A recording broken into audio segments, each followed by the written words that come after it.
Sejumlah pakar memperhitungkan kehancuran pasukan Israel yang saat ini sudah terjadi di jalur Gaza.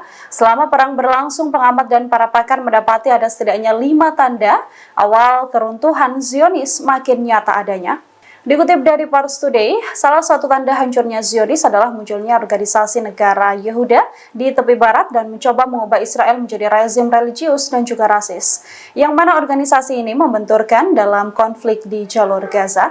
Hal ini disampaikan oleh Profesor Ilan Pape pada Senin 15 Januari 2024. Tanda kedua adalah banyaknya dukungan pada Palestina dan seluruh dunia, termasuk munculnya pasukan militer Houthi, Hizbullah hingga Brigade Al-Quds yang membantu Hamas. Tak hanya itu, Afrika Selatan kini juga menyerang Israel lewat boikot dan penarikan modal.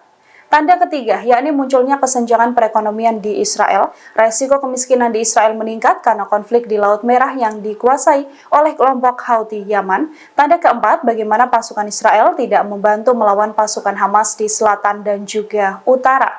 Bahkan lebih dari 120.000 pasukan sudah kabur dari konflik di jalur Gaza karena menyerah menghadapi Hamas.